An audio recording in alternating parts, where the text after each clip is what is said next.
시작할게요. 바로 저는 아까 방금 그 이소영 부장님이 소개하신 비디오에서 그 윈도우즈 티 입고 있는 사람이 전데요. 되게 민망해 죽겠네. 이렇게 많이 써먹을 줄 몰랐어요. 하여튼 저는 시불불 MVP 유영천이고요. 지금은 이제 시불불 MVP라고 안 부르고 비주얼 스튜디오 테크놀로지 앤 어쩌고저쩌고 뭐 그렇게 길어졌는데 그냥 저희끼리는 우리는 그냥 시불불 MVP 그러고 있어요. 저는 주로 해온 거는 게임 쪽 일을 오래 했었고요. 올해가 17년 차? 근데 예전에 지금도 서비스되는 게임들이 있어요. 그러니까 제가 한 15년쯤 전에 만든 엔진 갖고 돌아가는 게임이 지금도 있고요. 뭐 직접적으로 개발을 해서 완전히 제 손 이건 정말 내가 만들었다라고 할 만한 거는 제작 2014년 아니다 2014년에 그때 스팀에서 한번 그린라이트가 돼서 스팀에서 게임을 판 적이 있고 그 이후로는 이제 정처 없이 방랑을 하면서 제가 하고 싶은 거 하고 살죠. 네, 그래서 오늘 할 얘기는 다이렉트X 12인데 다들 다이렉트X는 뭔지 아시나요? 모르시는 분 계세요? 다들 아시죠? 게임할 때 깔죠. 예. 깔려 있죠 지금은. 그래픽스 API고요. 크게 그래픽스 API. 이건 바로 진행을 하죠. 그럼. 자, 다이렉트X가 뭐냐? 다이렉트X. 이거 이렇게 안 해도 되는데. 예. 다이렉트X, MSI 그래픽스 API. 여기까지 다 하실 거고요. 엑스박스 게임이랑 현재 윈도우즈 게임 대부분 아닌 것도 있어요. 예전에 퀘이크나 둠 시리즈, 둠 3까지만 해도 이제 오픈GL도 많이 썼는데 지금은 거의 다 윈도우 게임은 다이렉트X라고 보시면 되고요. 근데 제일 많은 거는 아주 다이렉트X 9을 제일 많이 써요. 많이 쓴 게 아니고 예전에 개발된 게 많아요. 워낙 많아요. 그리고 10은 비스타 때문에 망했어요. 10이 나쁜 건 아니었는데 비스타랑 끼워 팔기를 해갖고 망했고요. 11은 윈도우 7 때문에 보급이 좀 됐는데 문제는 예전에 9 때 만들어둔 게임이 너무 많아가지고 그러던 차에 이제 뭐 모바일 부각되고 어쩌고 하다 보니까 개발자들이 11을 학습을 안 해서 11 게임이 별로 없어요. 별로 없는 건 아닌데 9보다는 월등히 적고요. 12는 진짜 최근에 나왔어요. 이게 작년까지만 해도 SDK가 변변한 게 없었는데 거의 올해부터 시작이라고 보시면 되고요. 예, 그 12에 대해서 오늘 얘기를 할 겁니다. 여기 제가 보면 윈도우 폰이라고 써놨는데 생소하실 거예요. 윈도우 폰 써보신 적 없죠? 이게 윈도우 폰인데요. 별로 저는 윈도우 폰으로 제가 만든 게임은 포팅을 해봤어요. 아예 여기다가 네이티브로. 이게 다이렉트X 11이 돌아가고요. 최신 폰을 사시면 루미아 950이나 950XL을 사시면 12를 돌릴 수 있어요. 권하진 않습니다. 그리고 12의 특징을 좀 말씀을 드리면 완전 달라요. 완전 다른데 얘네 컨셉이 뭐냐면 이전까지 다이렉트X 같은 경우에는 뭐 8, 9, 11 갈 때 그런 기능적인 면에서 예전에 없던 기술이 추가되고 예전에 보일 수 없었던 걸 보여주는 면이 강했는데 12는 그게 아니고요. 성능이에요 무조건. 조금이라도 빠르게 해보자 라는 게 10이고 실제로 피처 자체는 크게 바뀐 건 없어요. 아주 크게 몇 가지가 있는데 그렇게까지 이게 들어간다고 해서 게임이 때깔이 확 바뀐다? 그런 정도까지는 아니고요. 속도를 빠르게 하는 게 주 목적이고 그걸 강조를 하죠. 이게 왜 그렇게 됐냐면 아시겠지만 CPU가 7년 전에 산 CPU도 잘 돌아가죠. 덜 느리지 않아요. 사실 게임할 때도 별로 느리지 않아요. 사실 지금 CPU를 2배 비싼 걸 사도 별로 게임이 빨라지지 않아요.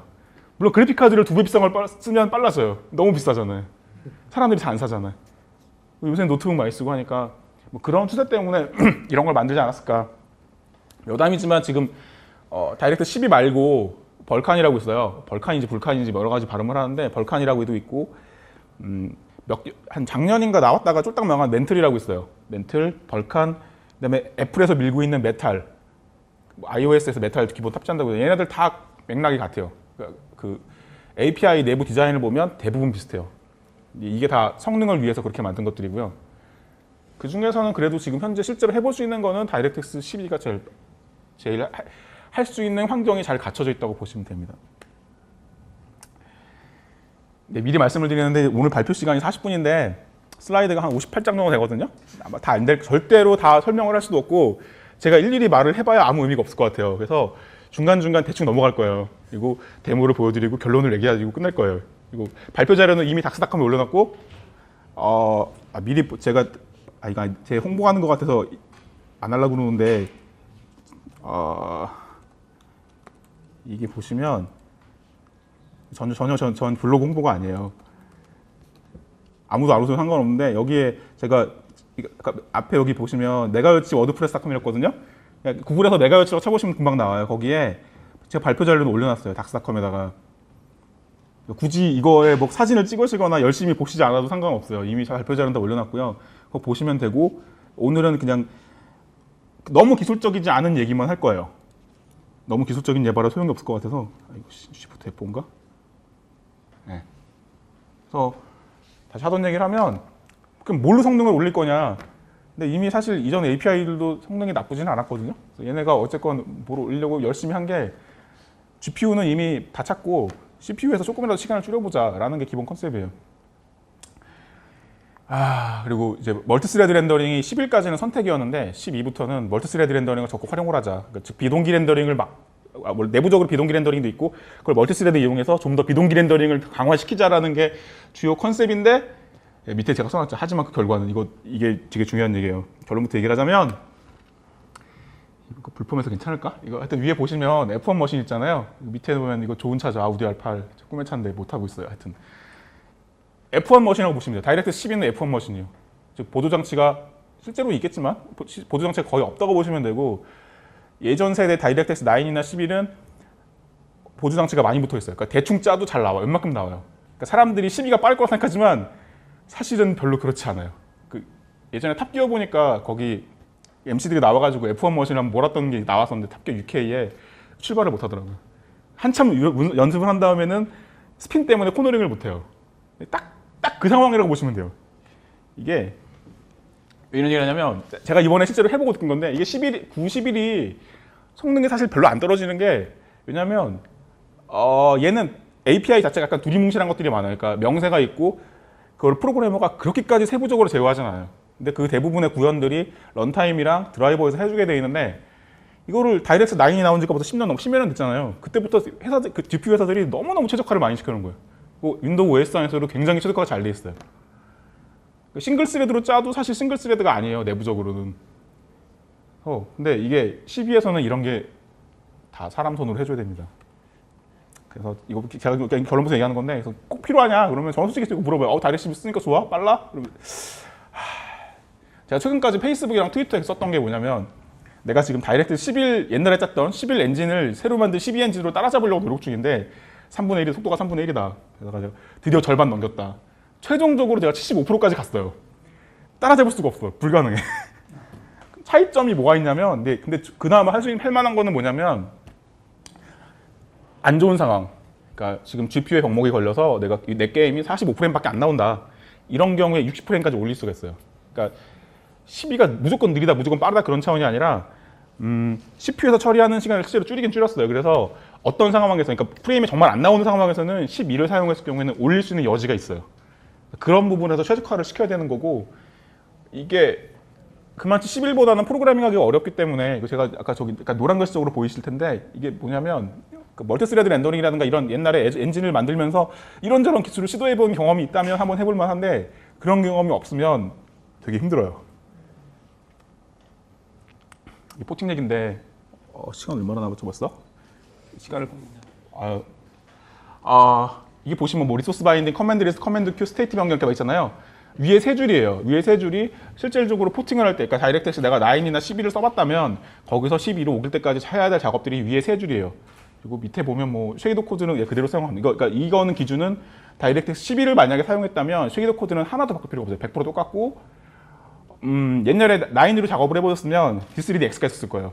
11도 D3DX를 사용할 수 있고, UWP용 11에서는 다이렉트X 텍스라는 걸 지원해줘. 오픈소스로 된 D3DX는 사용할 수 없고, 오픈소스 라이브러리 다이렉트X를 지원해주는데 그런 거 없어요. 12는 다 만들어야 돼요. 그러니까 제가 처음에 한 게 텍스트 로딩 함수를 열심히 한 일주일 동안 만들었고 하면 도라는 가요. 리소스 바인딩 뭔지 대충 아시죠? 리소스 바인딩 그냥 뭐 내가 지금 삼각형을 그리고 싶은데 그럼 삼각형 데이터 뭐 보내야 될 거 아니에요. 그리고 삼각형이 변환될 매트릭스도 보내야 될 거고, 걔가 매핑될 텍스처도 보내야 될 거고, 그 모든 것들을 파이프라인에 연결을 시켜줘야 되는데 그런 게 리소스 바인딩이죠. 뭐 버텍스 버퍼, 인덱스 버퍼, 텍스처, 컨스턴트 버퍼, 언어도 억세스 버퍼는 이거는 뭐냐면 UAV라고 부르는데, 이거는 컴퓨터 쉐이더를 쓰기 위한 거예요. 근데 뭐 일반적으로 게임 그래픽에서 많이는 안 쓰는데 가끔 써요. 예. 뭐 이런 것들을 이제 파이프라인에 바인딩을 해서 실제 렌더링 작업을 할 수 있게 해주는 거 보통 통칭 리소스 바인딩이라고 부르죠. 미리 잠깐 정리를 하면 이제 제가 앞으로 CVV라는 말을 쓸 건데 CVV는 컨스턴트 버퍼인데 그거를 쉐이더에서 읽을 수 있게 한 형태로 만든 자료 구조가 CVV고요. SRV 쉐이더 리소스 뷰는 그냥 텍스트라고 생각하시면 돼요. UAV는 방금 말씀드린 것처럼 그 컴퓨터 쉐이더에서 사용하기 위한 그러니까 읽고 쓰길 수 있는 버퍼. 이제 이게 어려운 부분인데 여기서부터가 예전에는 10일까지는 이런 게 없었어요. 내부적으로 가지고 있고 밖에 노출은 안 시켰는데 12에서는 디스크립터라는 애가 있어요. 뭐냐면 이 12가 GPU랑 상당히 닮아 있는데 실질적으로 노출하고 있는 리소스가 비디오 메모리, GPU 메모리랑 시스템 메모리밖에 없어요. 사실은 그래요.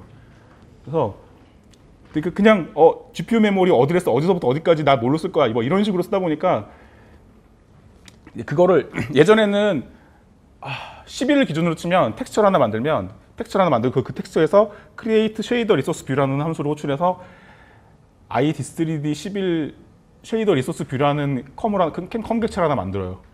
근데 그렇게 하면 느리다 이거지. 이제 없앴어요. 그런 거 없어. 객체가 아니야 이제. 그냥 메모리를 주고 거기 어디부터 어디까지는 텍스트로 쓸 거야라고 그거를 32바이트나 64바이트 정도에다가 미리 써놔요. 그걸 계속 카피해가면서 쓰는 거예요. 그러니까 작은 메모리 블럭이에요. 객체도 아니에요. 해제할 필요도 없어요.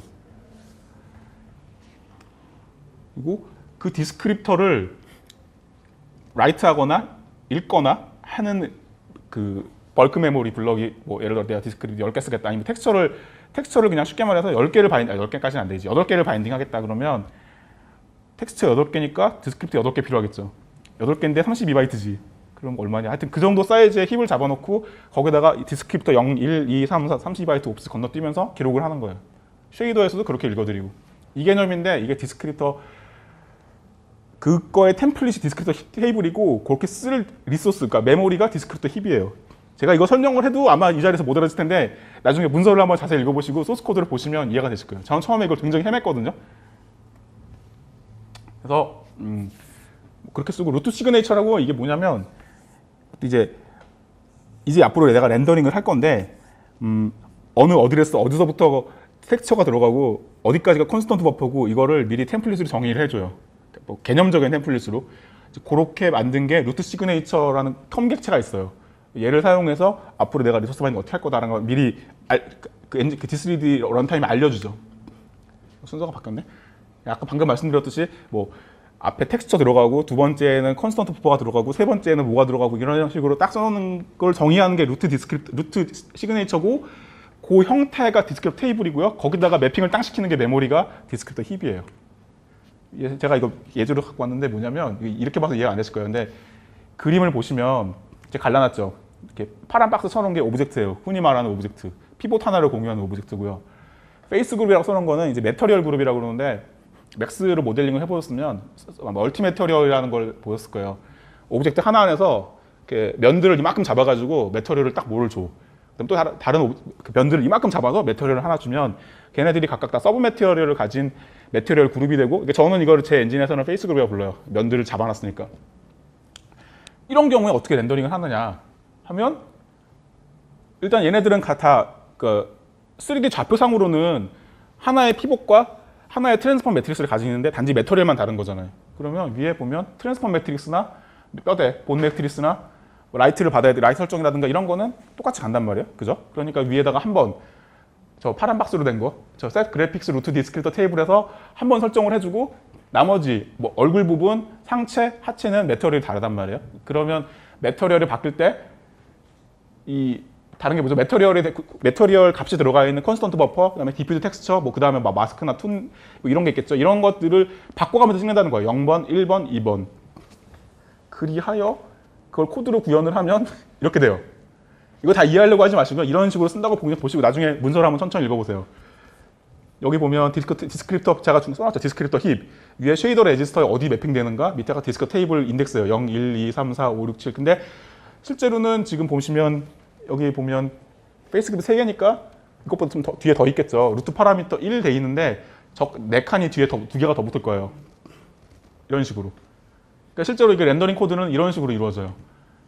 디스크립터 테이블 상태를 보면 힙이 저렇게 만들어져요. 앞에 오브젝트에 해당하는 트랜스폼 매트릭스랑 본 매트릭스랑 라이트 설정, 그다음에 그림자를 처리해야 되니까 섀도우 맵. 얘네들의 디스크립터 4개를 묶어서 오브젝트 하나를 처리할 수 있게 돼 있고 그 뒤에는 제가 그 보면 GPU 옵셋 돼 있잖아요. GPU 힙에 옵셋 4, 뭐 디스크립 사이즈 이렇게 돼 있는데 4칸씩 건너뛰겠다는 거예요. 그런 식으로 페이스 그룹 0, 1, 2 이렇게 렌더링을 포르프를 돌면서 하죠. 이 코드를 그대로 쓸 수는 없겠지만 대충 개념적으로 이렇다고 보시면 돼요. 예. 뭐 이런 식인데 이거 나중에 그림을 천천히 보시면 이해가 되실 거예요. 그러니까 이거를 보시고 이해가 안 될 텐데 코드 한번 예제 코드 보시면 더 이해가 안 될 거예요. 그래서 그 예제 코드 이해 안 되는 거 보신 다음에 그림을 보시면 이해가 돼요. 이제 그게 리소스 바인딩은 그런 식으로 처리하고요. 이거 커맨드 리스트라는 게 있는데 이거는 다이렉트 11에서도 들어가 있던 개념이에요. 그러니까 다이렉트 11에서 멀티스레드 렌더링을 하기 위해서 커맨드 버퍼라는 걸 만들었었는데 그거를 12에서 좀 더 확장을 해서 12에서는 렌더링을 할 때는 무조건 커맨드 리스트와 커맨드 큐를 통해야만 해요. 멀티스레드를 위한 거라고 사실 보시면 되고요. 개념적으로 이래요. 뭐 이건 스레드가 사실 꼭 멀티스레드일 필요는 없어요. 한 개만 써도 상관없는데 어쨌건 뭐 스레드 하나가 있으면 얘가 커맨드 리스트 하나를 만들어 가지고 거기다가 막 기록을 해. 클리어 alt 보면 화면 지우고 그다음에 그 렌더링 할 타겟 정하고 그다음에 파이프라인 스테이트라고 그런 렌더링 스테이트들이 있는데 그걸 설정을 하고 그다음에 렌더링 하고 들어오고 했는데 이 상태에서 바로 들어오가 되는 게 아니에요. 그냥 얘네들은 커맨드에다 기록만 해둔 거예요. 이걸 막 여러 개를 만들어서 커맨드 큐에 대해서 익스큐트를 호출하면 저 커맨드 큐에 이렇게 들어가요. 순서대로 들어가요. 스레드 세이프하게 순서대로 들어가요. 그러면 이거는 이제 백그라운드에서 GPU 하드웨어 큐로 넘어가고 렌더링이 이루어지죠. 이런 방식이고 그림처럼 사실 스레드 0, 1, 2, 3, 4 스레드를 더 늘리면 동시에 더 많은 커맨드를 만들어낼 수 있어요. 그런 식으로 CPU 멀티스레드를 활용을 하고 CPU는 CPU대로, GPU는 GPU대로 비동기처리를 하겠다는 거죠. 이거 순서가 바뀌었구나. 어쩐지. 파이프라인 스타이트가 뭐냐면 그래서 아까 방금 제가 들었었는데 옛날에 다이렉트에서 9이나 11에서는 내가 알파 블렌딩 키겠다 끄겠다 뭐 지금 뎁스 버퍼를 키겠다 끄겠다 이거를 계속 실시간으로 계속 바꿨단 말이에요. 이렇게 하면 GPU나 드라이버에다가 뭔가 요청을 하고 그 결과를 다시 인터럽트를 기다려서 받아야 되니까 그럼 느리다 이거죠. 이것도 한 방에 처리하자. 싸그리 묶었어요. 저거까지 쉐이더까지 뭐 그런 거 많이 하잖아요. 쉐이더 이번엔 쉐이더 못 썼다가 다음번 렌더링 할 때 이 오브젝트 두 번째 거는 쉐이더 못 썼다가 이런 식으로 바꾸잖아요. 이것조차도 허용하지 않고 이거 모든 스탯들을 한 방에 묶어갖고 처리를 하자. 네, 그렇게 하면 물론 빠르게 하겠죠. 근데 문제는 이렇게 하면 뭔 일이 생기냐면 보시면 이거 포르피 몇 개죠 이거? 이렇게 안 해도 될 수 있는데 하여튼 저는 이렇게 생각을 못 하겠더라고요. 이게 뭐냐면 여기 보면 뭐 쉐이더 파라미터 콤포넌트 어쩌고 돼 있잖아요. 이게 얘가 라이트를 실시간 라이트 쓸 거냐 아니면 뭐 감사 라이트가 들어가느냐 그다음에 라이팅은 퍼픽셀이냐 툰 쉐이딩이냐 뭐냐 해서 조합이 저기 16개인가 있고요. 그리고 얘가 본을 스키닝 하나의 오브젝트냐 아니냐 그다음에 알파 블렌딩 상태는 뭐냐 곱하기냐 덧셈이냐 알파 블렌딩 안함이냐 그다음에 데스버퍼 쓸 거냐 읽기만 할 거냐 아예 처리 안 할 거냐 뭐 그런 식으로 조합이 몇 개가 있는데 이거를 렌더링 중에 바꿀 수가 없기 때문에 이런 식으로 엄청나게 4차원별로 개수를 엄청나게 만들어서 미리 만들어 놓고 인덱싱을 하는 거예요. 좀 이렇게 안 할 수 있어요. 이렇게 안 하고 캐싱 같은 걸 하는 방법도 있어요. 실시간으로 만들고 그걸 캐싱하는 방법도 있는데 저는 어차피 만드니까 좀 빠르게 처리하자 싶어서 처음에 이렇게 만들고 시작을 하고요. 무슨 상태나 바꾸려면 겁이 나 그래서 뭐 하나 추가하려고 그러면. 근데 좀 더 인텔리전트하게 하는 방법은 아까 방금 말씀드린 것처럼 일종의 캐시 같은 걸 만들어서 실시간으로 만들되 방금 만든 거는 재활용하자라는 식으로 전력을 하면 코드는 좀 더 깔끔해질 수 있어요. 성능은 약간 떨어지겠죠. 뭐 이 정도가 사실 기본적인 지식이고요. 여기까지 만들 수 있는데 이게 디버깅하기 되게 힘들어요. 잠깐만 시간 한번 보고요. 20분 남았네? 네, 10분 남으면 데모 끝낼게요. 이게 비동기 렌더링이잖아요. 그러니까 옛날에는 디버그 레이어를 키고 9나 11에서는 작업을 하다가 내가 드로우 인덱스드 프리미티브 호출을 딱 하고 거의 대부분 다음에 에러 코드가 날라와요. 뭐 네가 파라미터 잘못 넣었다 뭐 그렇게 날라오는데 여기서는 바로 날라올 수가 없어요. 왜냐하면 걔는 단지 커맨드를 기록을 했을 뿐이고 그 커맨드가 실제로 돌릴 수 있는지 없는지 그게서 정상 처리가 되는지 여부는 커맨드 큐로 전송이 된 다음에 알 수 있거든요. 원래 기본적으로 그렇기 때문에 디버깅 자체가 어렵고 그 다이렉틱스 12 레이어에서 그래서 그나마 커맨드 리스트에다가 내가 리코딩을 할 때 바로 에러를 잡아주는 기능도 일부 들어가 있어요. 디버거 레이어를 켜면. 근데 완전하지가 않아요. 굉장히 적어요. 그렇게 잡아주는 게. 그래서 상당히 많은 에러들이 익스큐트를 하고 난 시점에서야 알 수 있기 때문에 잡기가 어려운데 그나마 그래도 디버그 레이어는 무조건 켜놔야 되고 이게 그리고 12가 아직 나온 지가 얼마 안 됐잖아요. 런타임에 버그가 있어요. 실제로 제가 볼 때는 윈도우즈 런타임에도 버그가 있어요. 있고 잡힐 건데 그건 문제도 있고 드라이버도 버그가 있어요. 근데 상황이 다 달라요. 인텔 칩, 엔비디아, AMD 상황이 다 달라요. 잡혀 나가겠죠. 조금씩 나아지고 있어요. 제가 이거를 처음에 손댈 때가 넉 달 전이었는데 그때에 비해서는 굉장히 많은 문제들이 해결이 됐고 해결이 더 되겠죠. 근데 그렇다고 해도 보통 해보시면 직접 만드는 실수가 한 99%예요. 그러니까 뭐 좀 이상한 것 같아. 아 이거 드라이버 버그인가? 런타임 버그인가? 라고 생각을 하시지 마시고 먼저 본인 코드를 보시면 대부분 거기서 먼저 문제가 나옵니다. 디버거 레이어는 이런 식으로 켜줍니다. 간단해요. 석 줄이면 끝나요. 석 줄도 아니죠. 실제 두 줄이죠. 이런 식으로 해주면 디버거 레이어가 켜지고 이후부터는 다이렉트엑스 관련 API 호출할 때마다 디버거 아웃풋 창에 비주얼 스튜디오 아웃풋 창에 뭐 문제가 있으면 워닝이나 에러 코드가 표시가 됩니다. 그리고 에러가 발생했을 때 보통 이게 비동기다 보니까 에러가 표시되고 거기서 멈추진 않아요. 진행은 계속 해버려요.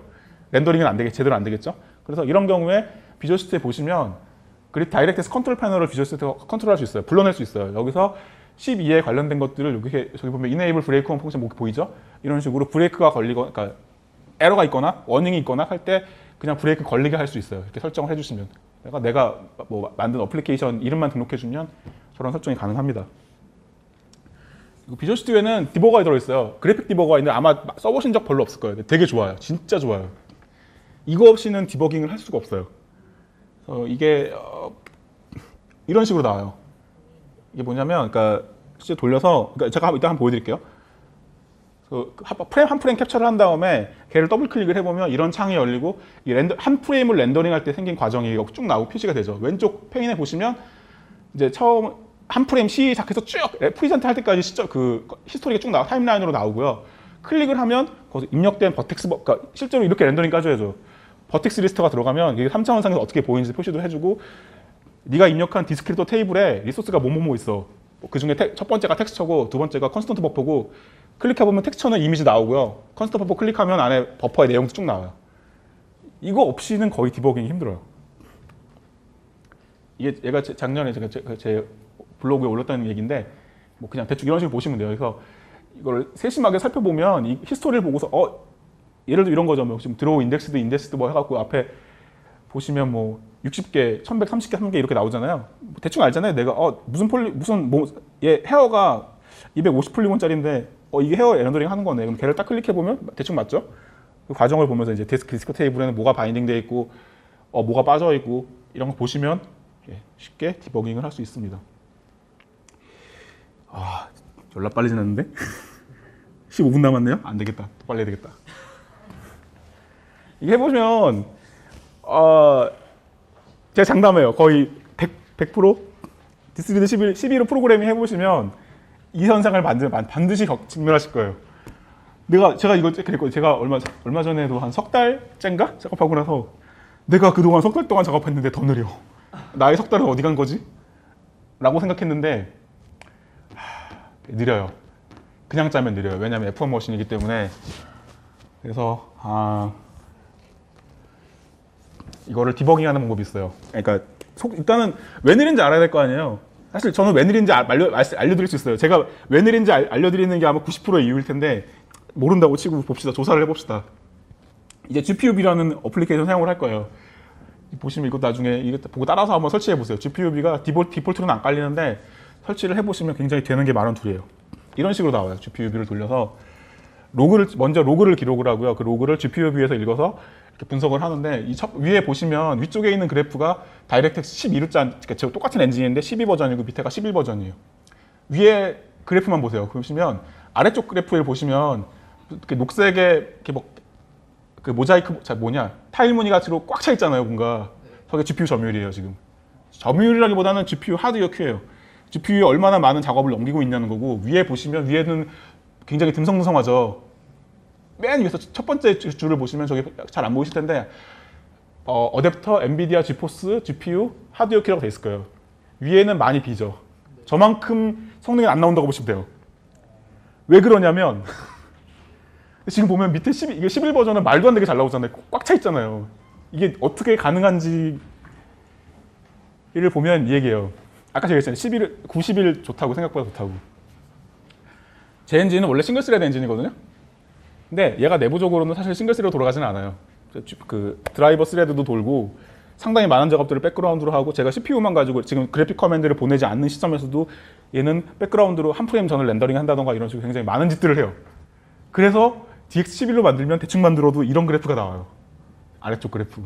그리고 11을 대충 만들면 위에 그래프가 나와요. 자, 이제 원인은 알았는데 뭐 어떻게 해서 빨라지냐.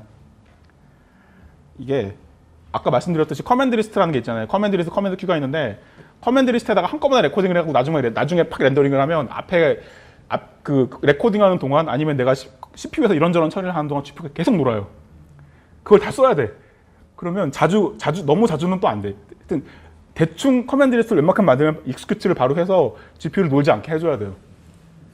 그리고 커맨드 리스트를 최대한 빨리 만들어야 되고 더 많은 작업을 우겨넣어야 되고 하니까 이제 멀티스레드 렌더링이 꼭 필요한 거죠.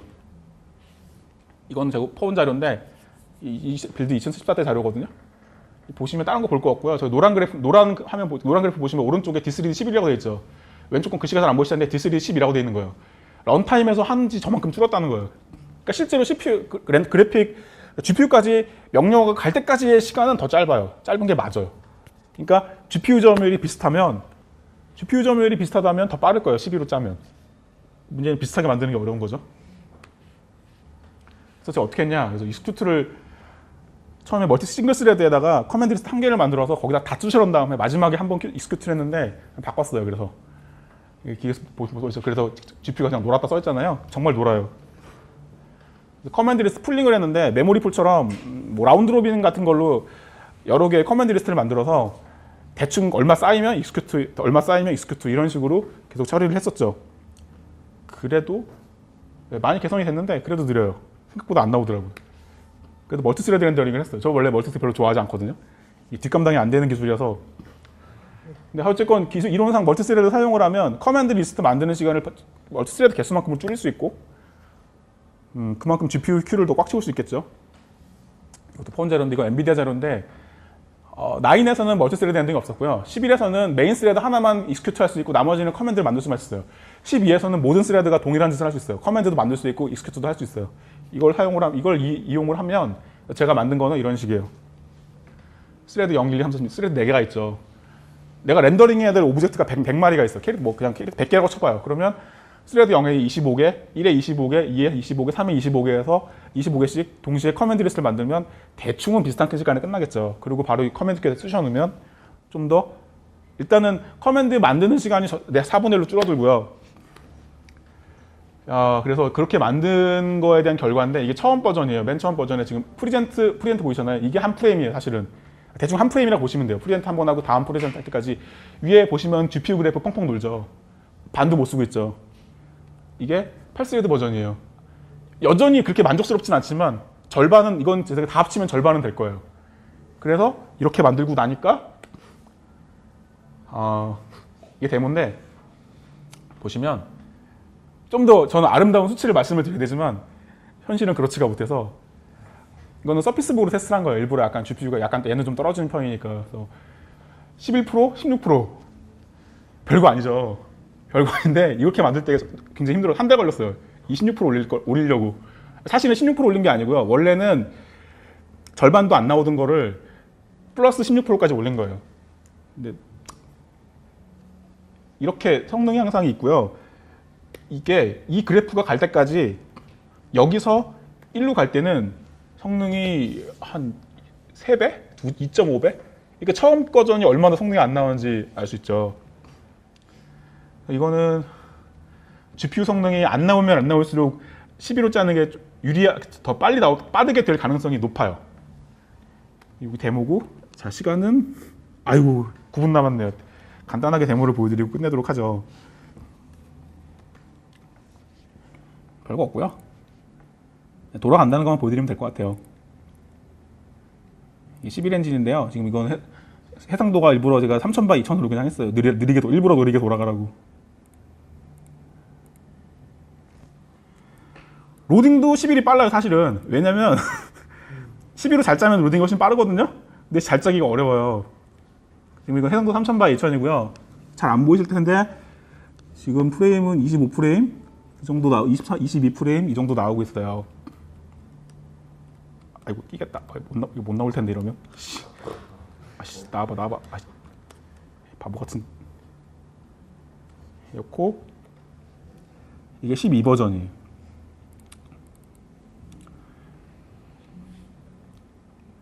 사실 이거 지금 깜빡거리는 거 보이세요? 네. 이것도 문제 중에 하나인데요. 이거 여담으로 말씀드리면 옵티머스 장비에선 다 나와요.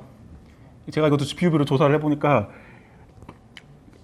참고로 옵티머스 같은 경우에는 엔비디아 GPU나 이런 데서 렌더링은 하지만 최종적으로 프레임 버퍼를 화면에 쏴주는 거는 인텔 GPU가 해요. 근데 요 과정에서 싱크가 잘 안 맞아요. 지금 12에서는 다 있어요. 이거 옵티머스만 해 그런 게 아니라 노트북에 DGPU랑 내장 GPU가 들어간 건 다 이 현상이 있어요. 나아지겠죠.